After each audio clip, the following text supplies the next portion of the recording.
কোনো চাঁদা নাই, কিন্তু আমাদের দেশের ভিতরে, আমাদের সমাজের ভিতরে এমন কি পরিস্থিতি, এক স্বৈরাচার গেলে আবার ওকে হোসেন আমাদের মাথার উপর চেপে বসতেছে, আমাদের মাথার উপর চেপে বসতেছে। এটা যদি আমরা সতর্ক না হই তাহলে আমাদের মাথার উপর কাঁঠাল ভেঙেই খাবে। আমাদের দেশে রাষ্ট্রীয় মানে যে সংবিধান আছে, সেই সংবিধানের ভিতরে কি লেখা আছে যে চাঁদা দিতে বাধ্য থাকিবে সাধারণ জনগণ? কেউ বলতে পারবে সংবিধানের ভিতরে কি আছে চাঁদা দেওয়ার কথা কোনো উল্লেখ আছে? নাই। মনে করেন আমার দোকানের ভিতরে কোনো গুন্ডা পান্ডা আসছে চাঁদা নেওয়ার জন্য, কিন্তু আমি সেখানে চাঁদা দিলাম না, চাঁদা দিলাম না। হয়তোবা সে আমাকে মারলো বা আমি তাকে মারলাম, সে আমাকে মারলো বা আমি তাকে মারলাম। এইরকম একটা প্রশ্ন আল্লাহ রাসূল সাল্লাল্লাহু আলাইহি ওয়াসাল্লামের কাছে করেছে। আমার সম্পদ যদি কোনো ব্যক্তি ছিনিয়ে নিতে আসে তাহলে আমি কি করব? তখন বলতেছে তুমি তাকে প্রতিহত করো, তুমি তাকে তাকে বাধা দাও, কোনোভাবে তোমার সম্পদকে তুমি নিতে দিবা না। তখন রাসূলুল্লাহ সাল্লাল্লাহু আলাইহি ওয়াসাল্লামকে আবারও প্রশ্ন করে, ইয়া রাসূলুল্লাহ, যদি আমি তাকে মেরে ফেলি বা সে আমাকে মেরে ফেলে? তখন বলে, যদি তোমাকে মেরে ফেলে তাহলে তুমি শহীদ, আর যদি তুমি তাকে মেরে ফেলো তাহলে সে জাহান্নামী, তাহলে সে জাহান্নামী। প্রিয় উপস্থিতি, মাল আমার, সম্পদ আমার, মাল আমার, সম্পদ আমার। আপনি কি আমার মালের ভিতরে হকদার? আজকে বড় বড় নেতা খেতারা কালোবাজারি টাকা, কোটি কোটি টাকা নিয়ে যায়, কোনো খবর নাই। আজকে আমি একটা ছোট্ট ব্যবসায়ী, আমার 1 লাখ 2 লাখ টাকার ব্যবসায়ী, সেখানে আসা চাঁদা তুমি কিভাবে ধরো? চাঁদাটা তুমি কিভাবে ধরো? এই চাঁদা যদি তুমি নিতে আসো, এটা কি ইনসাফদার? রাসূলুল্লাহ সাল্লাল্লাহু আলাইহি ওয়াসাল্লামের ইতিহাস পড়ে দেখেন তো, রাসূলুল্লাহ সাল্লাল্লাহু আলাইহি ওয়াসাল্লাম কয়জন ব্যবসায়ীর কাছ থেকে চাঁদা নিয়েছে? একবার এক সাহাবী রাসূলুল্লাহ সাল্লাল্লাহু আলাইহি ওয়াসাল্লামকে প্রশ্ন করে, ইয়া রাসূলুল্লাহ, যদি কোনো ব্যক্তি আমার সম্পদ বা আমার মালকে আক্রমণ করতে আসে, আমার সম্পদকে আক্রমণ করে, তাহলে আমি কি করব? আল্লাহ রাসূল সাল্লাল্লাহু আলাইহি ওয়াসাল্লাম জবাব দেন, তোমার সম্পদকে যদি কোনো ব্যক্তি আক্রমণ করতে আসে, তুমি সেই আক্রমণটা ঠেকানোর মতো যোগ্যতা রাখো, ঠেকাইবা তুমি। অর্থাৎ সহজভাবে বুঝাই। মনে করেন আপনি একটা দোকান দিয়েছেন, কোনো গুন্ডা পুন্ডা এসে আপনার কাছে চাঁদা চাইতেছে। কি চাইতেছে? চাঁদা চাইতেছে।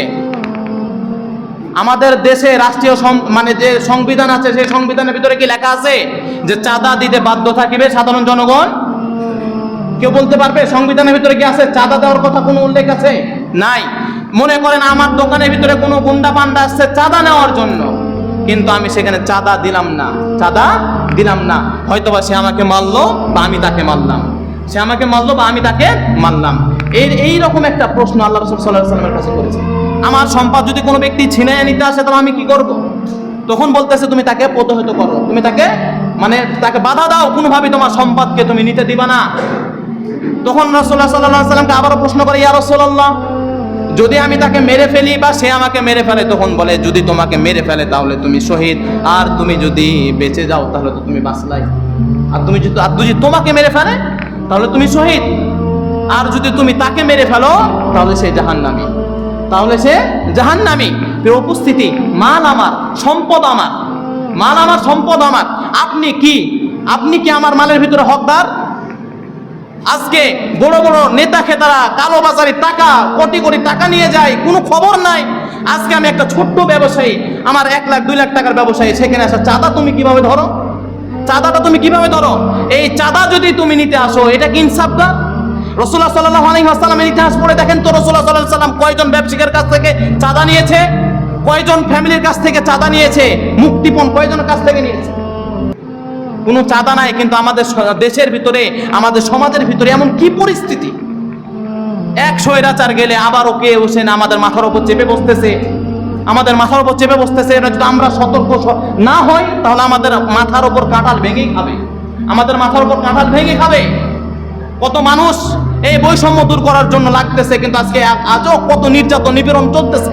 এখনো আমাদের দলীয় কোনো সরকার গঠন হয় নাই, তার ভিতরে আমাদের দেশের ভিতরে এমন কি পরিস্থিতি, কি হইতেছে?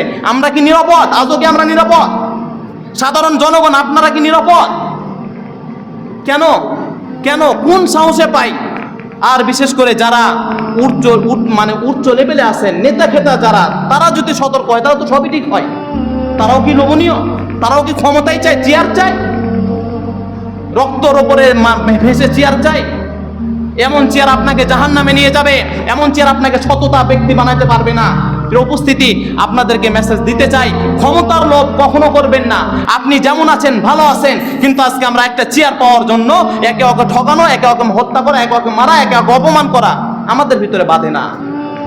আমাদের ভিতরে বাঁধে না।